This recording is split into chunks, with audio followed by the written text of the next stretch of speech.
रात है जवां ये छोड़ दे फालतू बातें एवरीबॉडी वेयरिंग फॉर यू नाच के दिखा दे याई रे जोर लगा के नाच रही है टंग नंग नंग नंग नंग टंग नंग नंग नंग नंग नंग याई रे जोर लगा के नाच रही है I think people are liking us so Yeah, thank you. keep making your reels baby. आप देख रहे हैं सास बहू और बेटियां और मैं हूं आपके साथ रोशनी विश्वकर्मा और आज हमारे साथ हैं विदेशी मेम उलिया वेंतूर और हमारा देसी मुंडा योयो हानी सिंह।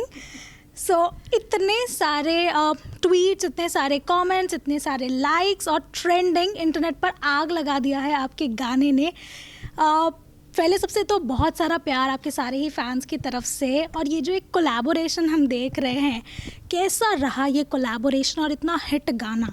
नहीं, it's call because of everybody, it's a collective effort basically. सबकी वजह से होता है कुछ भी, अकेले इंसान कोई भी नहीं कर सकता कुछ।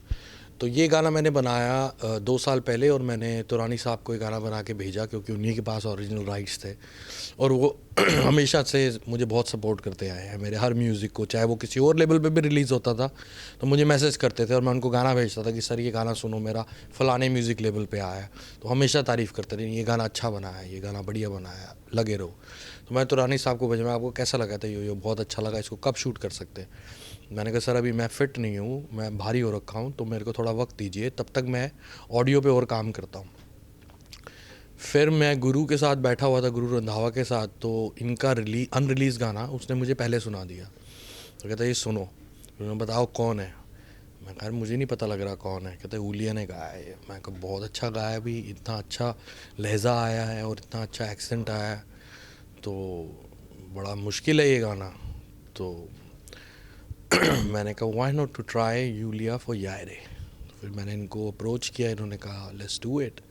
और इनके बाद इनकी मेहनत लगी बहुत, इन्होंने उसके ऊपर बहुत मेहनत करी, बहुत ज़्यादा। और आप सुन के कह नहीं सकते कि किसी नॉन इंडियन ने ये गाना गाया है। और एक्सेंट वगैरह सब परफेक्ट है और पूरी एनर्जी, मज़ा वो बरकरार है थ्रू आउट। और वही मज़ा शूट पे भी था। शूट पे भी फायर थे, मतलब इन्होंने 1 मिनट भी नहीं बैठे, वैनिटी में भी नहीं गए और पूरा शूट एंजॉय किया और गाने को जी रहे थे। तो उसकी वजह से आज ये फाइनल प्रोडक्ट बना है सबके कलेक्टिव एफर्ट से और लोग पसंद कर रहे हैं। अब आप बताइए हिंदी में। Now the English part. Yeah, so I was really excited when I heard that I've been offered this song by Yo-Yo Honey Singh that I loved before knowing him personally. I love his music, and I was telling him, I was sharing all the time his songs just because I love it. And I like that whole swag of his. He was so cool, and the songs were so good. So I always wanted to have a song with him, obviously. Who doesn't? But I never thought that I will, and the day came, and I was super, super excited. And when I heard that is an iconic song, then I got a little bit nervous, because people might not react in a good way to it. But I trusted him. I trusted the whole team. I trusted Tips. And then when I met Mihir, who did an amazing job with the music video, I really like the whole team. The energy and the involvement, the passion they put, it was incredible. So I was like I feel super, super blessed. And I feel grateful to be part of this project. Grateful to you. But क्योंकि हमने सुना ऐसा कि 2 साल पहले आपने इस गाने को बनाने के बारे में सोचा था, लेकिन ये 2 साल में लोगों की जो मेंटालिटी रही, बी इट फॉर सॉन्ग्स या फिर ऐसे रीमेक्स को लेकर, काफ़ी चेंज हो गई है ये 2 साल में। तो 2 साल बाद जब इसे रिलीज़ करने का फ़ैसला किया तो मन में ऐसे सेकेंड थॉट आया कि नहीं यार, शायद कुछ बैकफायर ना हो जाए? पहली बात, मैं किसी भी बैकफायर से कभी नहीं डरता हूँ। मेरे कई गाने हिट हुए, कई गाने फ्लॉप हुए और उनके पीछे सबसे बड़े जज हैं वो हैं मेरे फैंस, और जो मेरे फैंस नहीं भी हैं वो लोग। तो जब रीमेक मैं करता हूँ तो मैं फ़ैन्स के बारे, हर कोई गाना बनाता हूँ तो मैं फ़ैन्स के बारे में पहले सोचता हूँ कि ये फ़ैन्स को कैसा लगेगा, ये मुझे कैसा लग रहा है, ये मेरे दोस्तों को कैसा लग रहा है, ये मेरे भाइयों को कैसा लग रहा है, मेरी बहनों को कैसा लग रहा है। लेकिन जब मैं रीमेक बनाता हूँ तो मैं ये सोचता हूँ कि जिन्होंने ओरिजिनल बनाया हुआ है उनको कैसा लगेगा। उनको ये नहीं लगना चाहिए कि हनी सिंह ने नाच मार दिया गाने का, उनको बुरा नहीं लगना चाहिए। भले गाना चले ना चले, मेरे को उससे कोई मतलब नहीं है। रीमेक चले ना चले, मुझे कोई मतलब नहीं। मुझे यह है कि हाँ, जो ओरिजिनल मेकर है वो सुन के कहे कि नहीं यार मज़ा आया। तो इतना बड़ा चैलेंज था यार रहमान सर, उनसे बड़ा म्यूजिशियन वर्ल्ड में ना कोई हुआ है ना कोई होगा, ये तो तय तय, अर्थ पे तो नहीं होगा, अर्थ पे तो नहीं होगा।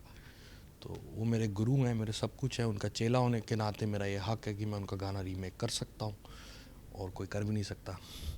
तो आई होप कि वो भी कभी सुने तो उनको अच्छा लगे, उनको ये ना लगे कि हनी ने गाना ख़राब कर दिया। और बाकी सबकी मेहनत है, बहुत मेहनत करी है फाइनली, और लोग पसंद कर रहे हैं फाइनली, मज़े आ रहे हैं, मज़े।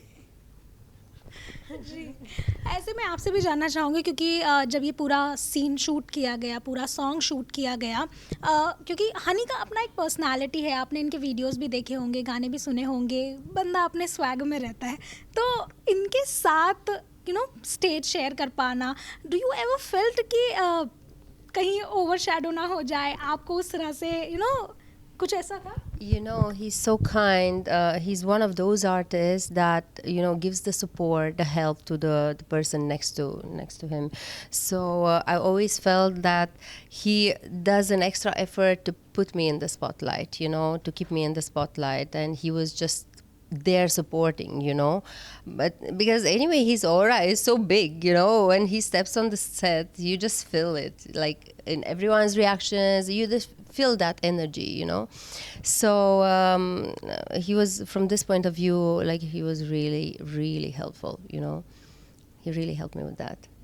Yeah, because I mean, as you said, he's a big artist, and you tend to have that kind of a tendency. You tend to feel a little bit, maybe it's not my place to be here, but but yeah, since he trusted me, I took that trust, and I did the best I could. That's the best I would say. But आप जब पहली बार मिले सामने सामने, क्योंकि जब पहली बार किससे मिलते हैं तो काफ़ी फॉर्मल बिहेव करना पड़ता है, फिर इनको अपने ऑरा में किसी को ढालने के लिए, because you need ease as well कि आप साथ में काम कर पाए, जेल कर पाए। यहाँ पर ऐसी सिचुएशन में किसका वो एफर्ट रहा और कैसे जेलअप हो पाए? मैं किसी भी आर्टिस्ट से जेलअप होने का मतलब ये समझता हूँ कि मैं अपना प्रोफेशनलिज्म में 100% दूँ और वो अपना प्रोफेशनलिज्म में 100% दें। तो जब हम सेट पे थे, hardly we have talked about anything, nothing. हमने कोई ख़ास बात नहीं करी, हम एक दूसरे को अच्छी तरह मिले और हम दोनों का फोकस इस म्यूज़िक वीडियो के अंदर बेस्ट परफॉर्मेंस देने का था। तो हमारी कोलैबोरेशन अच्छी दिखे, हमारी केमिस्ट्री अच्छी दिखे, उसके लिए सबसे ज़्यादा इम्पॉर्टेंट है कि आपके अंदर प्रोफेशनलिज्म, अपने काम के लिए ईमानदारी कितनी है। अगर वो पूरी ऑनेस्टी है तो बेस्ट है। उससे बढ़िया क्या मैं फॉर्मल मिलूँ, hello hey how are you, have a seat, you want anything, no need. अगर मैं ये सब कर रहा हूँ और मैं गाने में अच्छा परफॉर्म ना इनको करने ही नहीं दे रहा हूँ तो उसका क्या फ़ायदा। तो स्पेस तो वही है ना कि दिल से मिलना तभी है जो आप एक बंदे के दिल से रिस्पेक्ट करो। So I respect her because she is so passionate, I simply say crazy. 1 minute भी नहीं बैठी हैं, वैनिटी तक नहीं गई, बैठी रही वहाँ पे। इनका शॉर्ट कट होता था, मीर डांसर के शॉट ले रहा है, वहाँ पे खड़ी रहती थी, मैं फिर भी चला जाता था वैनिटी में बैठने। ये नहीं गई बिल्कुल भी। सुबह 7 बजे तक मेरी बस हो गई थी। 2 दिन 14 घंटे शूट किया, 2 दिन, और दूसरे दिन तो 7 बजे हो गए। मैंने कहा भैया मैं जा रहा हूँ, मेरी बैंड बज गई। और ये तीसरी कॉस्ट्यूम चेंज करके वैनिटी से बाहर आ गए थे। Let's shoot more, I want to shoot more. I said बस बस बस। सो यूलिया, क्या है इसका राज, इतनी एनर्जी का? वॉज इट बिकॉज ये आपके अपोजिट थे, या फिर इट वॉज द सॉन्ग, या फिर excitement? What was it? I think I found the perfect song for myself because it has so much of energy and I love dancing. And I was saying this is, I think, the first song when that whole energy that I have inside, that whole passion for dance, for music, it comes to life in this song, you know, in this music video. And again, I'm so happy that Mihir portrayed everything in that way that, you know, it suits me. It's part of me there, so you see a part of me there, you know. That part that not many people have seen, only the close people know. I have a lot of energy. When I love something, I go 100%. So this was that kind of a song that you know, you put your whole energy and you just vibrate with that energy, and that's it. Lovely, and I think the entire world, the thing, जिन्होंने भी ये गाना सुना, everybody are tripping on this song कि यार इस साल को तो मज़ा आ गया, हनी भाई का एक सॉन्ग आ गया. Although people were missing you कि you know, बात नहीं है, क्योंकि बीच में भी कुछ जो गाने आए जो नहीं अप्रिशिएट किए गए, उनको लेकर ना आपके फैंस ना काफ़ी टची है आपसे, मैं कहूँगी, क्योंकि जिस तरह के बैक टू बैक सॉन्ग्स आपने लाए थे और उसके बाद एक दो जो गाने आए काफ़ी टाइम के बाद पसंद नहीं किए गए. ये जो एक दौर रहता है जब पसंद नहीं किया जाता इतना सक्सेस देखने के बाद, जब आप स्ट्रगल करके वहाँ स्पेशली पहुँचते हो, और किसी एक चीज़ की वजह से you are unable to achieve that, वो क्या चीज़ होती है, या फिर हाउ डू यू फील कि मतलब इसे कैसे वापस से समेटा जाए कि मुझे वापस से वो मिल पाए, वो लोग, वो सक्सेस, हर एक चीज़. मेरी कोशिश ये रही है, मुझे 17 साल हो गए म्यूज़िक करते हुए. उसके बाद मैंने 4-5 साल बाद, म्यूज़िक करने के 4-5 साल बाद लिखना शुरू किया. उसके 2-3 साल बाद मैंने गाना शुरू करा. 2012 से मैं मेन स्ट्रीम सीन में आया. 2012 से 14 तक का मेरा 2 साल का करियर रहा है सिर्फ. मैंने 40 गाने बॉलीवुड को नहीं दिए. अंग्रेज़ी बीट दे, party all night, lungi dance, blue eyes, sunny sunny, 4 Bollywood का, सिर्फ 6 गाने. 6 गाने अलग है, एक दूसरे से कोई लेना देना नहीं है, ना म्यूज़िकली ना lyrically, everything is different. So I was known to produce everything different all the time. जब मैं गायब हुआ, मैं कुछ डिफरेंट लेकर आया.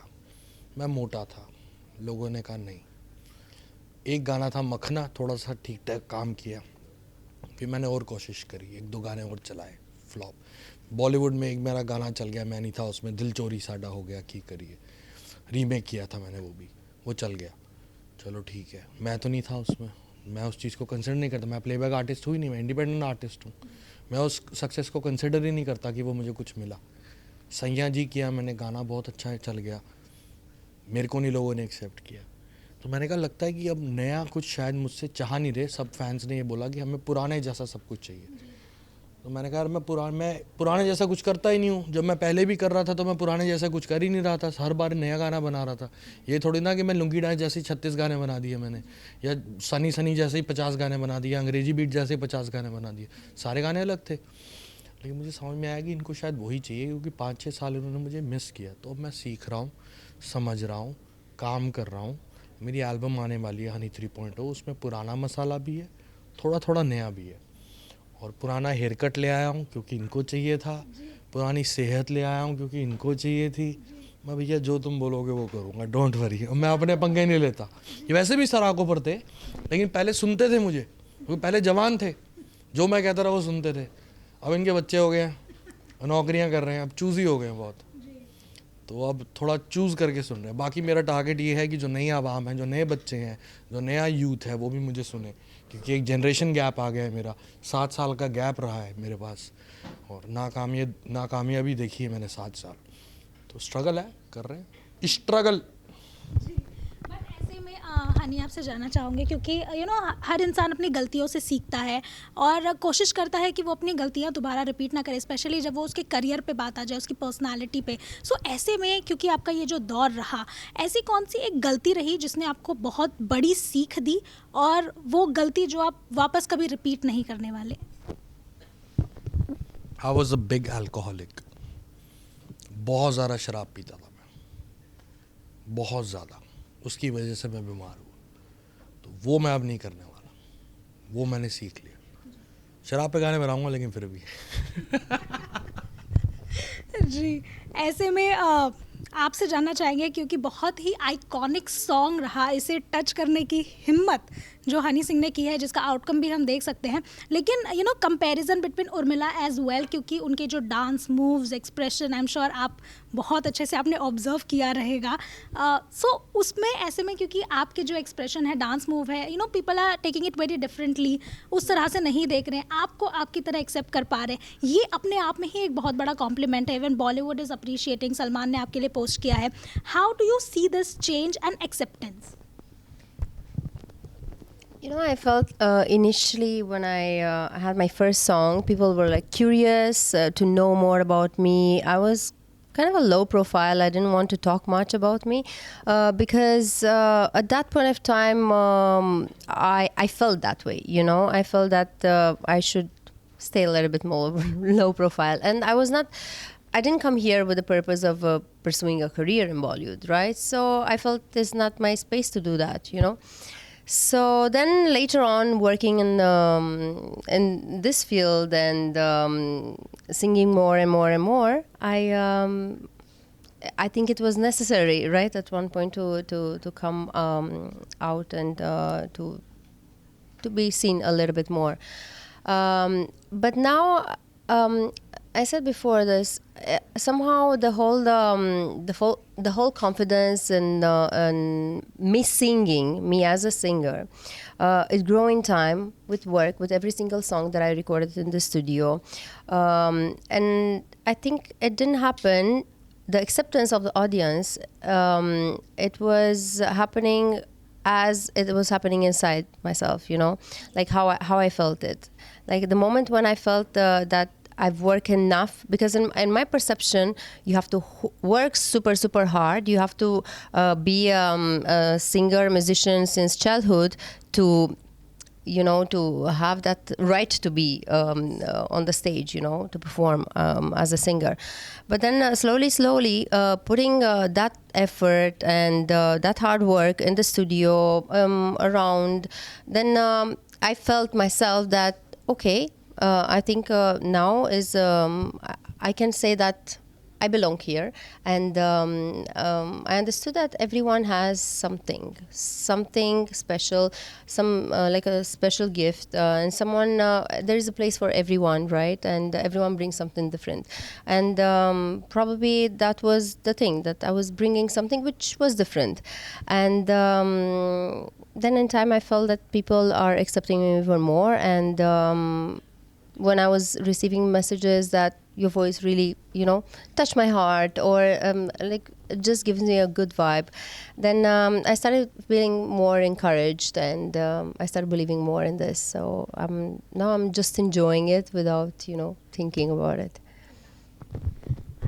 आपसे ये सवाल पूछना चाहूँगी क्योंकि you know सब कहते हैं कि ओल्ड इज़ गोल्ड, और जैसे कि आप कह भी रहे थे कि 80s 90s के जो गाने हैं, अभी की भी जो जनरेशन है वो पता नहीं क्यों ये कहती है कि 80s 90s के जो गाने थे वो हम ज़्यादा उनसे ट्रिप कर पाते हैं या फिर कनेक्ट कर पाते हैं.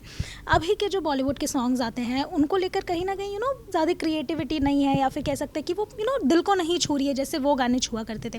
क्या ऐसी चीज़ कहना चाहेंगे कि, you know, even you feel this और नॉट?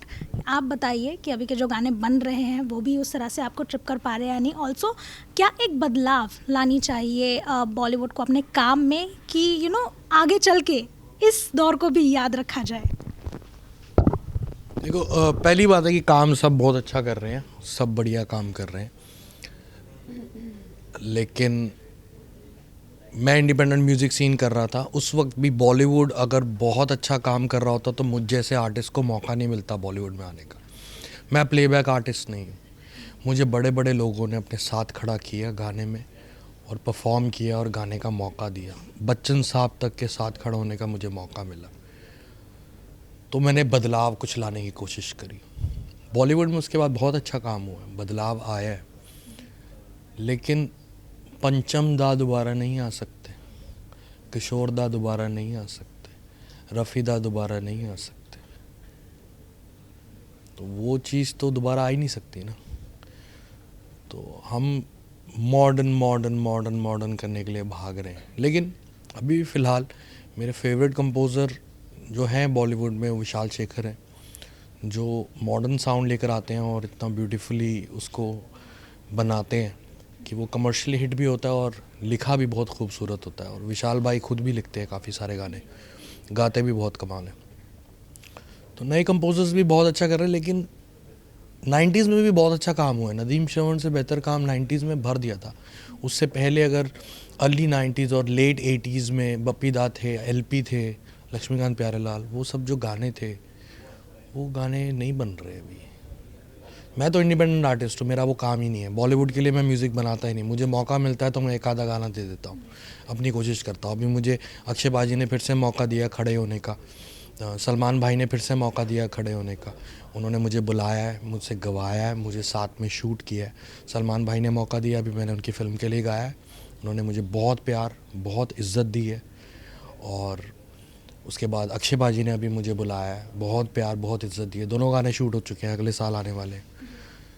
तो मैं इंडिपेंडेंट आर्टिस्ट हूँ, मेरा अपना स्टोरी है, अपनी गेम है, मैं वो खेल रहा हूँ। बाकी बॉलीवुड में आई am missing Pancham da, I am missing LP, I am missing Nadeem Shravan, I am missing Kishore, I am missing Rafi, I am missing everybody. I'll just take my last question. क्योंकि आपने एक अलग स्ट्राटा सेट किया है हर एक के लिए, एक नई चीज़ आप लेकर आए। ऐसी कौन सी एक चीज़ है जो अब आप आने वाले टाइम में अपने फेदर में ऐड करना चाहेंगे? ऑल्सो हर एक इंसान चाहता है कि उसको इस चीज़ के लिए याद किया जाए। सो आप क्या चाहते हैं कि आपको किस चीज़ के लिए याद किया जाए? मुझे एक सुपरस्टार बेटे की तरह याद किया जाए, एक सुपरस्टार आर्टिस्ट की तरह नहीं, एक बेटा, एक अच्छा बेटा बन जाऊँ माँ बाप के लिए, वो सबसे इम्पोर्टेंट है मेरे लिए। स्टार बनूँ, फ्लॉप हो जाऊँ, बर्बाद हो जाऊँ, फिर कामयाब हो जाऊँ, फिर बर्बाद हो जाऊँ, मेरे लिए वो मैटर नहीं करता। Legend, superstar, I don't give a shit. अपने माँ बाप के लिए अच्छा बेटा बन जाऊँ, that's very much important for me. कौन सा फेदर ऐड करना चाहेंगे? उसके लिए मैं सीख रहा हूँ, मेरी दिल की तमन्ना है। मेरे को बहुत सीखना पड़ेगा, मुझे कई साल लग जाएंगे, लेकिन ये सपना ज़रूर पूरा होगा कि मेरे म्यूज़िक पे, I started as a music producer, मेरे म्यूज़िक पे ए आर रहमान सर गाएं, और ये होगा। मुझे बहुत साल लगेंगे, लेकिन ये होगा, और उस गाने के लिए मुझे ग्रैमी मिलेगा। Thank you so much for joining with us. We wish कि आने वाले समय में भी आप इसी तरह से मचाते रहे और सबको एंटरटेन करते रहे। Thank you.